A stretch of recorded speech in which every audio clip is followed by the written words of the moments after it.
জায়গাত পাইছি আমি একটা ভালো মনের মানুষ পাওয়ার জন্য প্রতিবেদনের সামনে এসেছি যে আমার পাশে দাঁড়াবো, যে আমার হেল্প করবো, আমি তার কাছে বিয়ে শাদী বসবো। চেহারাটা দেখাচ্ছেন না কেন? চেহারাটা দেখাচ্ছি না, মুখ না দেখলে পছন্দ করবে কেউ? দাঁত মাত ভেঙে গেছে নাকি আবার? না না সেমন না, যে আমরা দেখতে চাইবো সে একটা ভিডিও ফোন কিনে দিলে তাহলে ভিডিও করলে দেখতে পারবো। সরাসরি আসলে দেখা সাক্ষাৎ করবেন না? হ্যাঁ করবো। কোনো প্রেম ভালোবাসা আছে নাকি আবার? না, কার সাথে প্রেম ভালোবাসা না। বয়ফ্রেন্ড? আসসালামু আলাইকুম। তো এসব প্রবাসে যে যেখানে আছেন আপনাদের প্রত্যেককেই শুভেচ্ছা জানাচ্ছে আজকে নতুন একটু প্রতিবেদন। দেখতেই পাচ্ছেন আমার সামনে একটি আপু আসছে, মুখে মাস্ক লাগিয়ে আসছে। আসলে কেন আসছে বা কি বলতে চাই চলুন কথা বলেই জানার চেষ্টা করি। আপু আসসালামু আলাইকুম। ওয়ালাইকুম আসসালাম। আপু আপনার নাম কি? হাদিসা। হাদিসা আপু, কেমন আছেন আপনি? আছি আলহামদুলিল্লাহ, মোটামুটি আছি। মোটামুটি আছেন, পুরোপুরি ভালো নাই? না পুরোপুরি ভালো নয়, পুরোপুরি যদি ভালো থাকতো তাহলে আর আসতো না। কেন পুরোপুরি ভালো নাই কেন?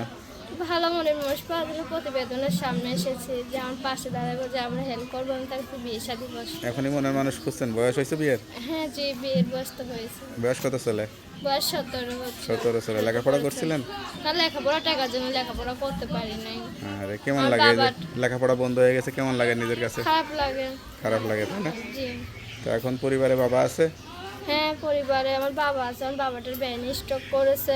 আমার আম্মুটা সিঁড়ি থেকে পড়ে মাঝে আঘাত পাইছে। আমি একটা ভালো মনের মানুষ পাওয়ার জন্য প্রতিবেদনের সামনে এসেছি যে আমার পাশে দাঁড়াবো, যে আমার হেল্প করবো, আমি তার কাছে বিয়ে শাদী বসবো। চেহারাটা দেখাচ্ছেন না কেন? চেহারাটা দেখাচ্ছি না, মুখ না দেখলে পছন্দ করবে কেউ? দাঁত মাত ভেঙে গেছে নাকি আবার? না না সেমন না, যে আমরা দেখতে চাইবো সে একটা ভিডিও ফোন কিনে দিলে তাহলে ভিডিও করলে দেখতে পারবো। সরাসরি আসলে দেখা সাক্ষাৎ করবেন না? হ্যাঁ করবো। কোনো প্রেম ভালোবাসা আছে নাকি আবার? না, কার সাথে প্রেম ভালোবাসা না। বয়ফ্রেন্ড নাই তো? না, যে তার কারণ? থাকলে আমি প্রতিবেদনের সামনে আসতাম না। আচ্ছা আচ্ছা। তা সবচেয়ে কষ্ট লাগে কোন বিষয়টা নিজের কাছে? নিজের কাছে অনেক খারাপ লাগে যে আমার বাবার ব্রেন স্ট্রোক করছে বললাম। এটাই কষ্ট লাগে তাই না? হ্যাঁ, একটা ভালো জায়গায় বিয়ে ধরুন যদি লেখাপড়া করতেন তাহলে নিজেকে কিভাবে তৈরি করতেন? আচ্ছা আচ্ছা আচ্ছা। আমার বাড়ির বাসায় কাম করি, সিলাই মেশিনের কাম করি, যে টাকা পাই সেই টাকা সংসার চলে না। যে আমার পাশে দাঁড়াবো, যে আমরা হেল্প করবো, আমি তার কাছে বিয়ে সাথে বসবো। তার যদি বউ বাচ্চা থাকে তা আমার কোনো সমস্যা নেই, সে যেমন হয়। সতীনের ঘর করতে পারবেন? জি পারবো, যে আমার পাশে। তো এই যে আপনি একটা ইয়াং মেয়ে, সতীনের ঘর করলে কি ভালো লাগবে? কি করবো ভাই, জোয়ান হোক আমার কোনো সমস্যা নেই। মানে ভাগ্য যেরকমই হোক আপনি মেনে নেবেন। তা আপনার কথা যদি সত্যি হয় অনেকেই যোগাযোগ করবে, বিয়ে শাদী করতে হবে, নাম্বার দেওয়া যাবে? জি, নাম্বারটা আপনি বলুন। নাম্বারটা মুখস্থ আছে? হ্যাঁ বলতে পারেন? আপনি বলুন। নাম্বারটা আমার কাছে দেন, আমিই বলে দিই। হ্যালো বিয়ার, শুনলেন একটা অসহায়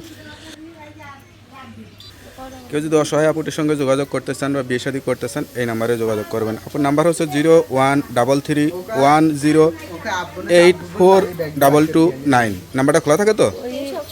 যাক, নাম্বারটা খোলা রাখবেন আর অবশ্যই নামাজ কালাম পড়বেন, আল্লাহর কাছে চাইবেন। নামাজ পড়ি সবসময় পর্দা করবেন। যাক, আল্লাহ আপনার মনে আশাটা পূরণ করবে। আর কেউ ফোন দিলে কেউ খারাপ কথা বলবেন না, ভালো মন দিয়ে ফোন দিবেন। তো ওকে আপু, ভালো থাকেন, দোয়া করি আপনার মনে আশাটা পূরণ হোক। আসসালামু আলাইকুম।